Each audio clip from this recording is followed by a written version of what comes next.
Hey guys, welcome back to my channel. I hope you're all doing very well. It looks like I'm back in my pageant era. I don't know, I actually don't really know why I have pink curls in. I had a blow dry this morning and I asked my girl to pop it into pins because I just thought it'd be a little bit less like in my face and just keep it out of the way whilst I do my makeup on camera this morning and catch up with you guys. But it's really giving me a flashback to like my pageant days and I'm not really sure how to feel about it, to be honest. How are we all doing? Welcome back to my channel. Yes, I still have my pyjama bottoms on.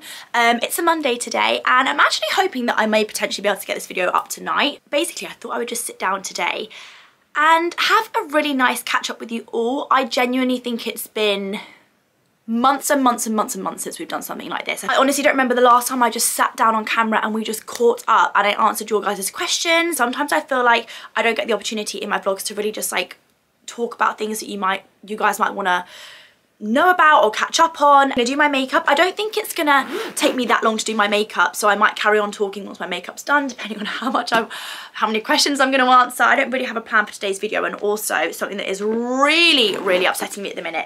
This is complete first world problems. Basically, I think I've said before that I have an obsession with vanity bags. Like, I kind of collect them. I genuinely prefer them to handbags. There's something about a vanity bag like that stores makeup and wash like toiletries and stuff that makes me so happy. Like, it's my favorite thing ever.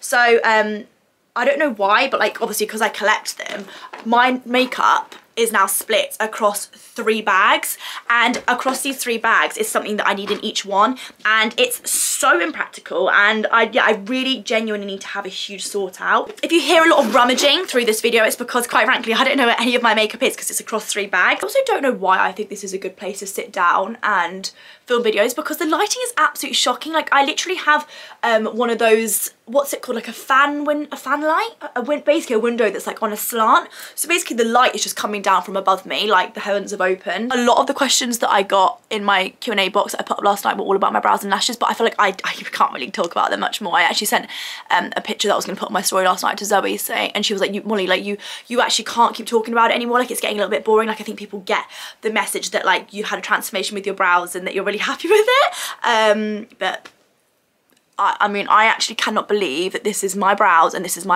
these are my brows, sorry, and these are my lashes. Like, I will never get over it. For today's makeup, I'm just going to do my quite quick office, everyday, want to look put together, but not like a big fancy makeup. It's just like basically my everyday makeup for when I'm going to the office or if I'm shooting a little bit of content. This is the L'Oreal True Match tinted serum. I'm using it at the minute in shade 2 to 3, and I just constantly go back to this. I actually forgot about it for a while and now I'm back using it, and I just feel like I actually can't forget about this product because it is so good. Just pop a little bit of that on. This is like the perfect shade for me at the minute. So many of you guys asked me questions last night, so thank you so much if you did pop a little question on my little box that I put up. With someone asked me, how are you doing truly, which I think is such a lovely question, and I want to answer it because I honestly feel like I'm in such a good place at the minute, and the happiness levels have been spiking recently. There's been a crazy amount of ups and downs over the last few months, over the last like year really,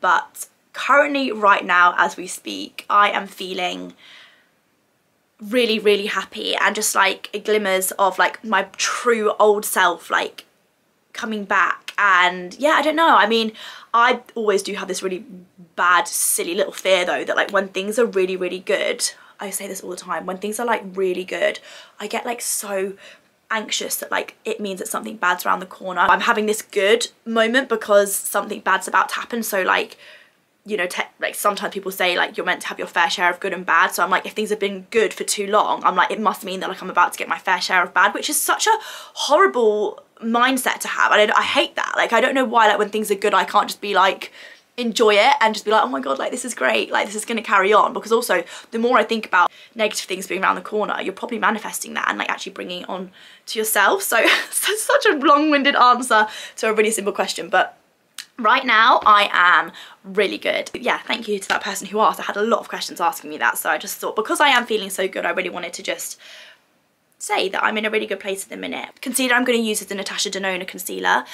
So many of you were asking about Bambi and how Bambi is and how's motherhood and everything. Someone said, how are you finding Bambi at this age?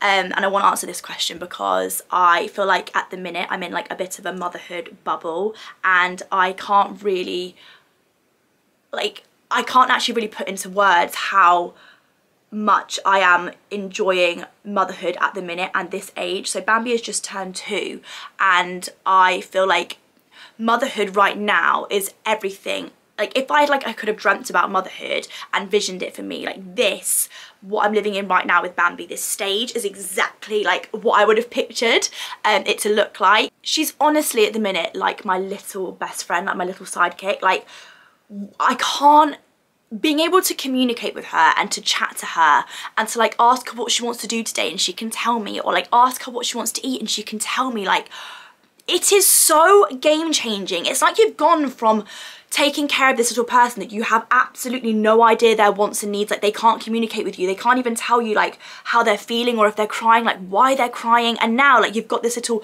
best friend, this little like version of you in a tiny human form that like can tell you, like they can talk to you, and I honestly, like, it is just the best thing ever. Luckily for us, the terrible twos haven't really seemed to kick in yet. I don't know if maybe they will or they won't. I know it's different for everyone, every parent, every child. But Bambi doesn't really at the moment have tantrums. I get so excited to wake her up in the morning and to like spend another day with her. I get so excited to like chat to her and like to every day just like see her growth and just like watch her turn into this little person. I hope me saying that doesn't make anyone feel like, oh well, she's finding it easy and I'm finding it terrible, and like why am I finding it terrible, because that's how I found the newborn stage. When I used to see everyone posting about having the most amazing blissful time, that's literally, I used to feel like well, why do they feel like that and I feel like this? But I don't want me saying that to make any other mum feel like that. I have had quite a lot of questions asking me about horse riding. Someone said, how is the horse riding going? And I wanted to update you guys on this because I feel like I have an update for you. Pretty mad update actually. So hang on, let me just find which bronzer I want to use. I'm just using the Refy bronzer in shade Tan. I actually feel like I can't do my makeup without this. Like this product for me is just so good. Like I love the instant transformation it brings to my face. Like say right now, like my face, like it looks quite flat. The minute I use this product, like I just feel like, oh, I love what it does. And obviously, and now I can't find the brush that I use with it because of my 60,000 different makeup bags. As for the horse riding, I actually had a really bad fall recently off a horse, which was really quite shocking because obviously like at the stage that I'm at with my riding, like I'm like a beginner and I'm really just like learning, and the kind of fall that I actually had off the horse recently was like not the kind of fall that you would expect to have like at the stage of learning that I'm at, and it was actually really quite bad. And thank God I was wearing a body protector and I was obviously wearing a helmet, so I was okay. And we're not really sure how I was okay because the fall was actually caught on camera, and like when I watch it back I'm like, how am I okay? Like how did I like get up from that? And like I was literally black and blue, like my bum, I cannot even, like I've never ever had bruising like that before, but to walk away like with just bruising, I wasn't concussed, like I was literally fine. I genuinely feel like it was a bit of a miracle because I really came hard off that horse, and it was, I'm not really going to go into it too much because yeah, but it was really bad, and like sometimes I have flashbacks to it, and I'll watch the video of the fall and I'm like, I can't believe that happened to me. And I just like, I don't know, I just didn't really have me down for like such a bad fall so like early on in like my horse riding career. Definitely not a career. And like, will I be going back and like learning again? I'm just using the Refy. I'm just using the Refy blush in shade Malaya, another product that I absolutely love. It really has made me question like whether horse riding is for me, which is so crazy because like I feel like this time last year I was talking about how like I wanted to get my own horse, and like I really wanted to like get a horse and to really take it seriously and have it as my hobby. But obviously I'd be absolutely lying if I sat here and said like that having a really bad fall hasn't like kind of semi-traumatized me. I somehow actually got back on the horse after the fall. I got back on, and honestly, the whole thing was just absolutely bizarre. I'm taking a pause on the whole horse riding thing just for a minute whilst I kind of like process what happened really. I'm going to be using the Laura Mercier translucent setting powder, and this is in the Ultra, is it in the Ultra Blur? Oh no, this is just the normal translucent one, and this one is the Ultra Blur, which I really like. This is, I'm pretty sure, quite new. It's only been out like a few months, but I really enjoy this powder, and I use it with the Huda Beauty Powder Puff, and I kind of actually just like fold it back like this to create more of like a point. I'm hoping that my camera isn't making that weird noise it sometimes makes. I'm just gonna set my under eye. I actually see like quite a substantial difference in the Ultra Blur to the normal setting powder from Laura Mercier, so I feel like if you're thinking of trying it, I highly recommend. Someone's asked, when will the next part of the documentary be out?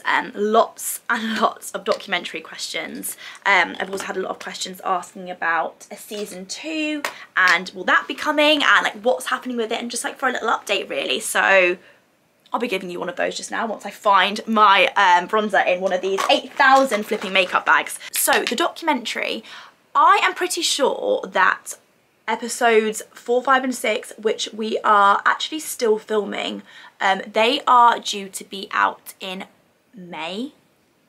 Provisionally, I feel like May was is what I've been told. We are still filming at the minute, and I feel like that's like come as quite a big surprise to a lot of people. Like when I meet people out and about and stuff, like the main thing that people speak to me about now is like, when's the documentary coming? I get so many like mums and daughters coming up to me saying like, we watched it together, like we loved it so much, like when's the next lot coming out? And it means so much to me, and it really takes me back because I don't know, I just didn't expect the kind of response that it had. I just really didn't. It really took me by surprise, and episode 4, 5 and 6 is being filmed as we speak. I feel like people were expecting them sooner. Maybe I should have made that more clear, but it kind of like filming a documentary or filming like a series or like a reality series or whatever, like it's so much work, and like you could literally film for a whole weekend or like literally a whole entire day, and that whole entire day will literally take up like 2 minutes of the whole entire documentary, or like the whole entire series. Like it's crazy. Like I've like for the documentary we've been like on trips, like we've done things, and like literally like fractions of those things like made it into the cut because like just like that's just the way it works, or like for the storyline to make sense. And yeah, so it's crazy. Like it is a lot of work, and I feel like we produced the first 3 so quickly because there was naturally so much to follow and so much was going on. And that leads me on to talking about like, is there going to be a season 2, and like what's going to happen with the documentary? And honestly, like that's one of the biggest things in my mind right now. Like I'm thinking about it every day, and like what does the future look like in terms of the Mollymae Behind It All series? Like, is it that it does have a future and we do carry on, and it, you know, it changes like from a documentary into more of like a reality-esque series where you guys still get to follow my life in a different way and you see more than you probably would see over here. You know, I think a lot about like, would that affect my YouTube? Does it affect you guys? Like what do you guys want to see? Do you guys even want to see a season 2? And like, would you be okay if it was to change slightly and not be a documentary? Because you can't carry like a documentary on for more series, because I've like, it's kind of done now. Like we've kind of like showed you guys the journey and showed you guys like we've documented it. So now I would see it looking slightly different. But I think the main thing I think about is that I would only ever do more filming and carry things on if things were naturally happening anyway. Like I literally could not imagine anything worse than having to like force storylines or like make things up or pretend things are happening that aren't happening to create a storyline. Because I feel like I've watched shows before where like you can utterly tell that like they're being told to not to say things but like to do things or like things have been set up specifically like for the purpose of the filming, or like and that's my absolute worst nightmare. Like I genuinely could not do anything for the show that was just like not like organically happening, and that's why the first 3 episodes worked so unbelievably well, and 4, 5 and 6 are working so well as well, because there's so much to naturally be following anyway. Like these things are going on in my life, so the cameras are literally just there watching it. Like I would only carry on the series if there was things to follow, because, not being funny, but you guys don't want to watch me in my house like every day just like sitting around with Bambi like not doing anything. So like, but then also I'm not going to force things and make things happen that aren't happening just to make a show, because I'm sorry, I'm not an actress. Like I can't do it. I don't know, we'll have to see, but I would love to like hear your guys' opinions on it and like how you see it looking. Like, would you like to see more of Mollymae behind it all?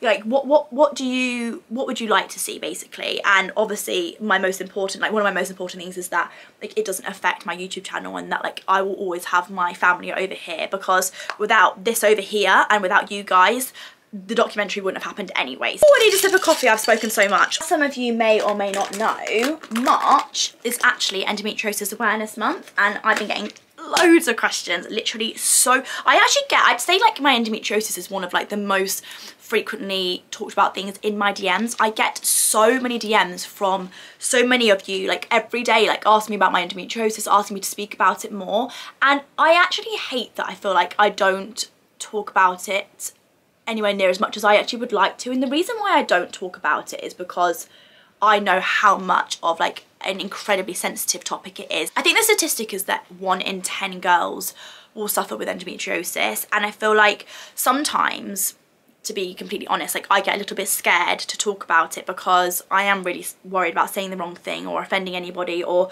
not doing the condition justice when I talk about it.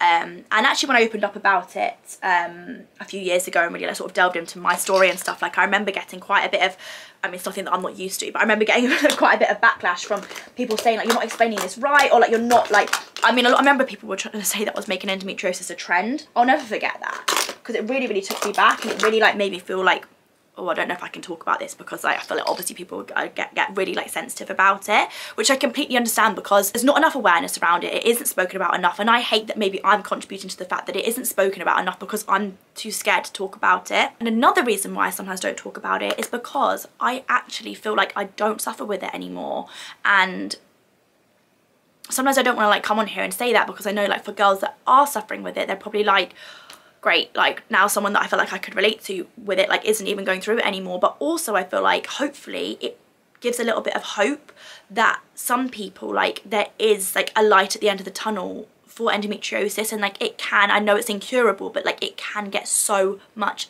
better. I did have a laparoscopy, which is the surgery that you have for endometriosis to basically burn the endometriosis cells away, and my laparoscopy was really successful. For the first few months after having it, I kind of felt like it hadn't worked, and it did take a while for me to see the results. And to be honest with you, it wasn't actually the laparoscopy that I feel like, it is incurable, but I'll use the word like cured me. I honestly do feel like it was having Bambi that has completely gotten rid of my endometriosis. So I obviously didn't have a period for 9 months when I was pregnant, obviously, and when my periods came back, bar like the first 2, maybe 3 periods that I had, like I noticed that the pain had like completely gone. Not debilitating, like it's not excruciating like it used to be. It doesn't reduce me to tears, like it's just like, it just feels like what a normal period should feel like. The painful sex went away after I had Bambi. Like it, it's hard because I feel like a lot of doctors say like, oh, you know, like having a baby but it should really help, but like that shouldn't be a solution, because no one should be thinking about having to have a baby to cure their endometriosis. Like that is just kind of quite sick, to be honest, and like you shouldn't be having a baby for any other reason than that you want to have a baby. It shouldn't be to cure a condition that like you're suffering with. I think that is just mental for like to be given that advice, and obviously that is not at all the reason why I had Bambi. Endometriosis for me, like as much as this might be sad for other people to hear, like it's kind of like a distant memory for me, and I'm so blessed because I know that like that isn't the case for millions and millions of women out there. I also feel like maybe this year I want to get like a little bit less afraid to talk about it, because I hate that. Like I hate that I don't bring awareness to it and I don't talk about it because I'm scared that I'll say the wrong thing. That's kind of where I'm at with my endometriosis. I'm so blessed that like I'm not suffering with it anymore, which is strange because I actually don't know the science behind like if it's incurable,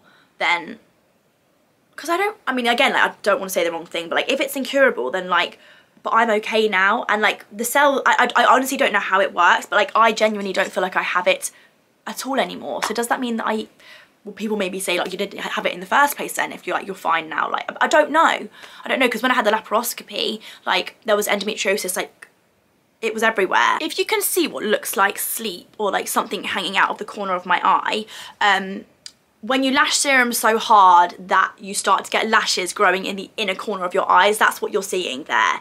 It's not sleep, it's the fact that my lash serum is that freaking unbelievable that now I literally have lashes growing in places that I don't want lashes. I literally have lashes sprouting out of the wet part, like the inner corner of my eye. And I don't really know what to do about it because sometimes it looks like sleep. It's not sleep, it's just lashes. I get so many questions as well asking me to share the products that I use that transform my brows and lashes, but I can't. If I put a link to them anymore, like it's just gonna look like ad, but like I want to answer your guys' questions every time you ask me about it, but I can't link it anymore because I'm gonna look like I'm not even working with them. Like it's literally just a company. I've never even heard of them before, but it is like, I would say like the most results showing products I have ever used in my entire life. They're called Nano Lash and Nano Brow. And like I didn't know if I could even recommend them for a while because I don't know much about them, and I don't want to recommend a product to you guys that like I don't know much about, but like I've been using them and this is what it did to my brows and lashes. It completely and utterly transformed them. Like I don't know what is in that stuff.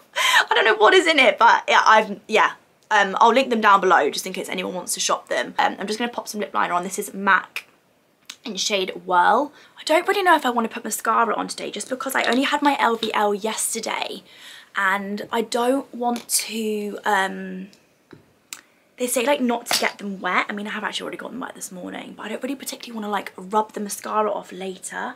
I actually like to avoid like putting mascara on as much as I can because I feel like with the lashes, I feel like the more like you're rubbing them to like get mascara off at the end of the day and stuff, like it can't be very beneficial to them. I might pop a little bit of bronzer on actually. Another thing that I wanted to touch on, again, I get conscious talking about baby stuff and kid stuff because I know a lot of you that follow me on here, you aren't mums and you're probably not really that interested in like the mum stuff, but obviously like being a mum is like an absolutely huge part of my life, and like I don't want to not talk about like, I don't want to not talk about it, and I don't want to not talk about things that I've been thinking of in regards to motherhood. And I've been having a lot of thoughts recently about baby number 2 and more babies, and I get asked when I put those question boxes up, that's like another huge thing that like always gets asked about. It's like, baby number 2, what's your thoughts? And obviously like not really in a position right now to sit here and talk about baby number 2 and like more babies like after the last year that my relationship has gone through. But like besides all of that, and like if you take the relationship and like me and Tommy like out of it for a second, like I think a lot about baby number 2 and more babies, and like thoughts and feelings in regards to it. And me and my best friend Taylor, we talk about it all of the time, and like I don't know, I think it's something that like I do want to speak about a little bit because I feel like it's another thing that's in my mind all the time, just like circulating, like how am I meant to feel about it, because I do worry that sometimes how I do feel about it isn't like how I view I should feel about it, if that makes sense. That doesn't make sense at all because it didn't even make sense to me. I think about how much it terrifies me. This is a little bit controversial. It terrifies me, the thought of Bambi growing up without a sister. And I think I feel that way because my sister, as much as we literally, like we've had our times where we can't even look at each other, like my sister made my life growing up. Like she's made my life now. Like I wouldn't be who I am without Zoe. Ooh, makes me a bit emotional. I just feel like my sister has been so key and so important in like who I am today. And like the thought of like Bambi growing up without a Zoe makes me, but then also Bambi would be Zoe because Bambi would be the older sister. But then I would like to think that Zoe has loved having me as a sister too. But I don't know, I feel like for me, and I don't want to like upset anyone by saying this because I know millions and millions and billions of people don't have a sister, and like they are so happy. Like so many of my best, like my closest friends and like people around me don't have even a sibling at all, or they have a brother, or like you know, everyone has like completely different setups and like it works for them so well. And I know Bambi would be absolutely fine without a sister or even without a sibling, because like I know that like I'm gonna be that girl's best friend forever, and like I just know, and like my biggest like goal in life is that me and her are so unbelievably close that like she wouldn't even ever need a best friend because she's always gonna have me. Obviously I hope that she does have a best friend one day, but like my goal is that she loves her mum so much to the point where like her mum is like her rock, and like she doesn't need anyone else because like we're just going to be so close. And the same with her dad, and like I know that she will be like that with us, because like not to like toot my own trumpet, like what is it, like blow my own horn, but I do like think we are really incredible parents to her. So I know she'd be fine. I'm waffling here, but like it really scares me, the thought that like I know that I'm not ready for another baby yet. Besides my relationship, like me mentally, like I'm just not mentally, physically, like emotionally, like I'm not ready to have another baby yet. And I don't know, it just, and like will I be ready to have another baby ever? And like this is something like really scary to admit, but like I have this, and like I really don't want to like upset anyone by saying this, because I know that there's so many women out there that are trying so hard to have a baby, and like it's their only desire and only dream and only wish in life is to be a mum. And like that, like I would never want to say anything that like discredits or like makes anyone feel a type of way in regards to like trying for a baby. Sometimes I have this like terrible feeling of like I was to ever see a positive pregnancy test again, I worry about how that wouldn't spark the feelings in me that I'd want it to, because I know now, like if I saw a positive pregnancy test now, like I would be completely honest and say I would be terrified, like absolutely terrified, just because if I was to pop, sorry, I can't speak. If I was to pop out a baby and it to be a 2-year-old like Bambi now, give me 100, like, okay, don't give me 100, but like, I can handle it. But I think because I found the newborn stage so unbelievably difficult and so unbelievably daunting, and looking back, I can't really say that there was like any, again, like scary to admit, there wasn't really any part of it that I enjoyed, to be honest with you. And the thought of like, after like a 9-month period of like time, like that stage would come again, I think I'd be so terrified. Like sometimes it makes me sad that I feel like I don't feel about it how I thought I would feel about it, and like how currently at this moment in time there isn't any part of my being that is ready for another baby. And like sometimes I think like, will I ever be ready for another baby? It's something that I think about all of the time. Like it's such a confusing thing for me to think about, and I just don't know how I feel about it. And I guess like opening up about it is a good thing, because I wonder if any other mums feel the same. I'm going to take out my pageant pin curls. These are probably going to be, oh, probably should have taken these out a bit sooner, to be fair. Thinking next time I get my hair done, I want to go a little bit shorter. Also, how are we all feeling about spring, summer being around the corner? I really don't know how to feel about it. I feel like spring, I'm not dreading. I actually think spring is actually quite a nice feeling. It feels kind of fresh. It feels like, I always say this, it kind of feels like an opportunity for like a bit of like a new beginning, a fresh start. I feel like spring feels, obviously it feels like a rebirth moment. It's just fresh, it's a fresh feeling, isn't it, spring? But I, as always, I'm not massively looking forward to summer, and it irritates me. I feel like that was a nice little catch up. I feel like I didn't answer loads of questions, but I feel like we had a good chat and a good get together. Basically we got together in this video, and I feel much better for putting the worlds to right with you guys and just having a really nice conversation, because like I say in my vlog, sometimes I feel like I don't get this opportunity to really sit down and chat, and you know me, like I love to chat. And I'm going to head to the office. I also need to meet up with Erin for all that. I also need to get my passport picture taken today because my passport has expired. Oh, actually, this is all right because I've done my hair and makeup. I always feel like a lot of pressure with the whole passport picture thing. Not always, because getting your passport picture isn't a thing you do all the time, but I felt pressure with my passport picture this time because I feel like it's like a viral thing that everyone's like, come get my passport photo with me, and like they do like the most unreal hair and makeup because obviously this picture's going to be with them forever. But you know me, like I don't have a particular like makeup look that's going to make me look better. Like this is just the same makeup. Like I would literally do this, go into a red carpet, and the same going to the office. Like I only have one makeup look. I've had the same passport for literally 10 years now, and my photo in my passport currently is from when I was pristine. So I'm so ready for a new one. Right gang, I'm out of here. I love you millions. If you made it to the end of this video, then thank you so much for sticking around, and hopefully I will see you all in my next one. Bye guys.